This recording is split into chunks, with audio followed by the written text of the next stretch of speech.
Assalamualaikum warahmatullahi wabarakatuh. Perkenalkan nama saya Gilang Ramananda, NIM 42114190027. Di sini saya akan menjelaskan paparan artikel inversi data gravitasi untuk distribusi densitas dua dimensi. Ini outline saya. Yang pertama pendahuluan, yang kedua teori, yang ketiga hasil dan pembahasan, kemudian yang keempat kesimpulan. Pendahuluan. Distribusi kerapatan dua dimensi yang mendekati struktur dapat direpresentasikan sebagai satu set prisma bersebelahan dengan luas horizontal tak terbatas dan penampang persegi panjang. Gaya tarik gravitasi akibat sekumpulan prisma segi empat mudah dihitung dengan metode Talwani dan kawan-kawan.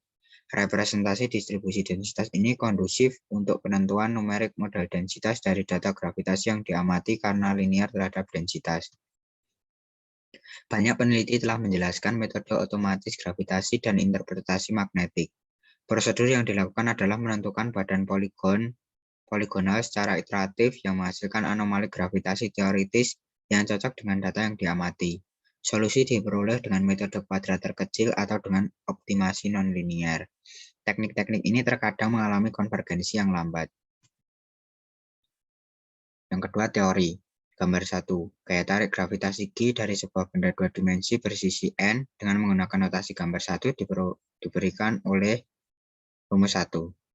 Untuk prisma ke I, gaya tarik gravitasi pada titik pengamatan ke J adalah fungsi linear dari rho I, rumus 2. Nilai teoritis gaya berat GT pada N titik pengamatan diperoleh seperti berikut, rumus 3. Untuk menentukan distribusi densitas dari nilai gravitasi yang diamati GC0, penulis memperluas rumus 3 dalam deret Taylor dan diperoleh rumus 4. Mengingat GC0 sebagai titik data yang diamati, maka dapat mengganti GC1 dengan GC0 untuk menghasilkan rumus kelima. Dengan mengganti dari rumus 3, mendefinisikan A sebagai Jacobian, metrik turunan parsial, dan menulis rumus 5 dalam bentuk matriks, diperoleh rumus 6 dan 7. Solusi untuk nilai eigen dan vektor eigen ditentukan dari A transpose A, metrik simetris persegi. Sebuah invers H umum untuk metrik A diperoleh rumus 8 dan 9. Produk sampingan yang penting dari prosedur inversi adalah metrik resolusi dan kepadatan informasi yang didefinikan sebagai rumus 10 dan 11. Bekas dan Gilbert telah menunjukkan bahwa untuk sistem yang tidak ditentukan sejauh mana R mendekati metrik identitas adalah ukuran resolusi yang dapat diperoleh dari data. Demikian pula Huygens menunjukkan bahwa untuk sistem yang dibatasi lebih, metrik kepadatan informasi adalah ukuran independensi data.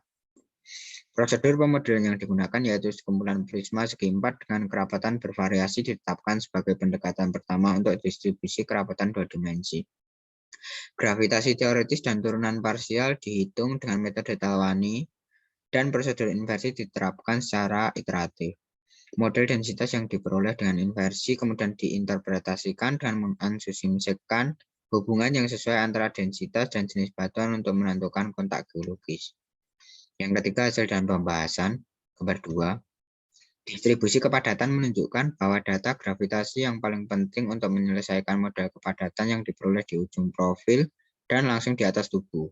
Nilai resolusi menunjukkan penurunan resolusi kepadatan prisma individu dengan meningkatnya kedalaman, seperti yang diharapkan untuk masalah gravitasi. Distribusi densitas yang dihasilkan pada gambar 2B mendekati model teoritis, tetapi ada beberapa densitas anomali terdistribusi di bawah benda sebenarnya. Kemudian gambar 3. Untuk kasus ini, data uji dihitung untuk prisma persegi panjang yang lebih dalam dengan kontras densitas 0,25 gram per cm kubik. Pembalian data gravitasi dari benda yang lebih dalam ini menggunakan prisma yang lebih besar dan menghasilkan solusi yang akurat. Untuk model gambar 3B, skema inversi menyebabkan distribusi kepadatan lebih menyebar daripada model teoritis karena anomali gravitasi disebabkan oleh tubuh pada kedalaman di mana resolusinya buruk. Kemudian gambar 4, koreksi medan dibuat dan tren gravitasi regional dihilangkan untuk mengisolasi anomali. Inversi profil gravitasi yang diamati menghasilkan kerapatan prisma yang berkontur untuk mewakili perkiraan batas antara batuan dasar dan timbunan sedimen. Kemudian gambar 5. Profil ini dibangun untuk menyelidiki model kerak yang diusulkan oleh Breile berdasarkan data refraksi seismik.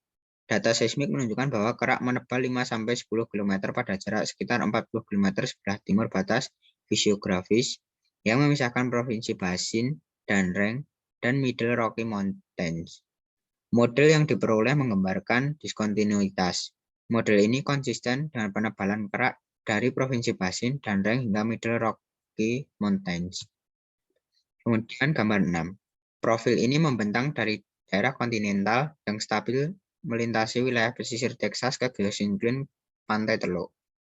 Data gravitasi ini telah ditafsirkan oleh Keller dan Jebul sebagai bukti kemungkinan zona subduksi Paleozoikum yang terkubur di wilayah Pantai Teluk. Yang terakhir, kesimpulan. Metode serbaguna telah disajikan untuk penerapan inversi linear umum untuk interpretasi profil gravitasi. Teknik ini dapat digunakan untuk penentuan distribusi densitas secara cepat dan memungkinkan informasi tambahan dan kendala diterapkan pada masalah. Meskipun ambiguitas interpretasi gravitasi menghalangi solusi yang unik, perumusan yang terhemat dari masalah terbalik mengarah pada hasil yang bermanfaat. Selain itu, juga resolusi dan matriks kepadatan informasi memberikan beberapa informasi kuantitatif tentang resolusi, parameter model, dan informasi yang diberikan oleh setiap titik data. Terima kasih. Penjelasan dari saya kurang lebih mohon maaf. Wassalamualaikum warahmatullahi wabarakatuh.